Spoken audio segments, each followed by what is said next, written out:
Kyo's powerful smash sent Hideki falling into the sand, making Kyo and Akane burst into laughter. Once they had enough of volleyball, they moved on to the watermelon smashing game. Hideki was blindfolded and tasked with breaking the watermelon while the others guided him. To his surprise, he succeeded. Then they buried Akane in the sand and shaped her body to resemble a game character, laughing and having fun together. Time flew by as they enjoyed themselves until sunset. While Hideki was soaking in the hot spring, he suddenly realized that he needed to cherish his youth and confess his feelings to Akko. Just then, Akko opened the door to the hot spring and asked Hideki to join her for a soak. Hideki, completely naked, was shocked and instinctively stood up. Akane immediately pulled Akko away and quickly shut the door. Hideki couldn't believe that Akko had just seen him naked. That night, Kyo invited everyone to have a barbecue. Akko asked why the ingredients hadn't been prepared yet. She volunteered to handle it, and Akane also wanted to help, but Akko said there wasn't enough time. Akane felt insulted and thought Akko saw her as a nuisance. In the end, Akko cooked everything herself while the others just enjoyed the food to their heart's content. Hideki and Akko sat together, gazing at the beach. Hideki told Akko that he hadn't expected her to be such a good cook. Suddenly, Akane ran past them, swinging a sparkler like a sword. Hideki assumed she was practicing sword play, but Akko figured she was just waving it around. Hideki thought it was dangerous, but instead, Ms. Yui spun Akane around playfully. Hideki and Akko laughed at the sight. After that, Kyo lit the fireworks she had prepared for Hideki and Akko. They watched the fireworks display together. Not long after, Akko started to tear up. Hideki asked what was wrong. Akko said she didn't mean to cry, but for some reason, she felt extremely happy. She had never imagined herself spending time like that. She was so happy that it almost felt unreal, yet she also felt a bit sad. Akko thanked Hideki. Hideki was confused as to why she was thanking him, and Akko explained that if it weren't for him, she wouldn't have been there at all. Hideki replied that it was the same for him. If it weren't for Akko, he wouldn't be here either. Akko said that meant they were both lucky. Hideki then told Akko that he liked her. Akko responded that she liked him too.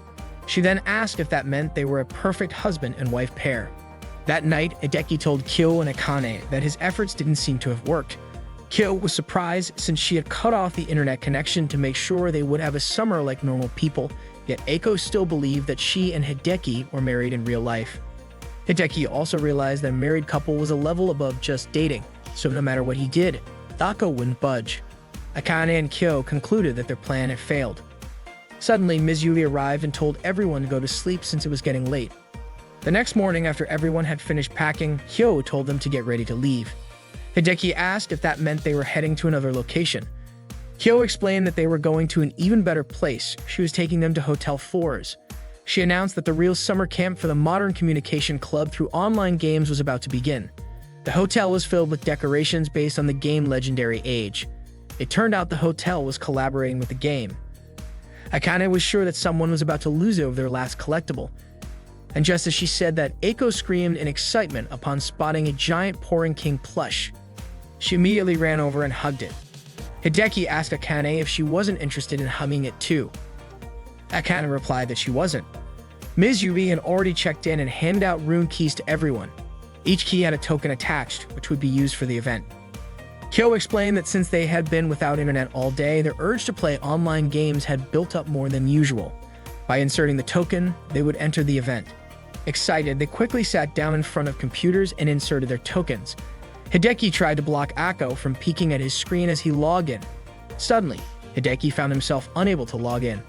It turned out he had mistyped his password because Akko had been distracting him the whole time.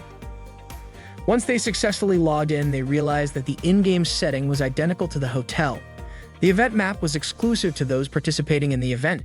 Hideki read the game description and saw that there was a bonus set for participants, starting with a trip to the Hotel 4's restaurant on the first floor.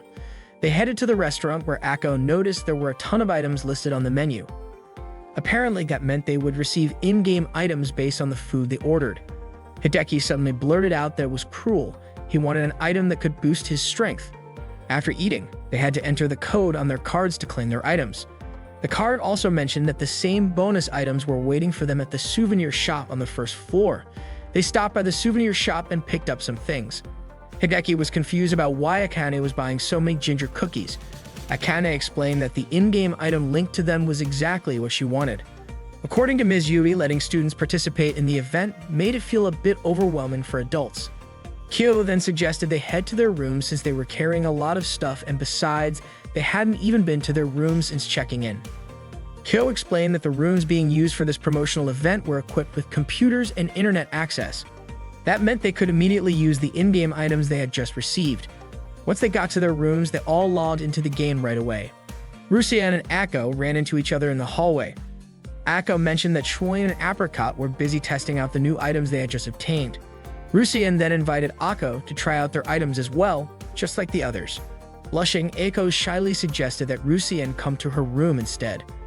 When Rusian arrived at Akko's room, the atmosphere suddenly became awkward. Akko hesitated for a moment before saying that she had been waiting for a moment like this for a long time. Rusian disappeared from the game screen and then reappeared, asking what exactly Akko wanted. As it turned out, Akko just wanted to have a romantic chat with him. Hearing that, Rusian couldn't help but grin.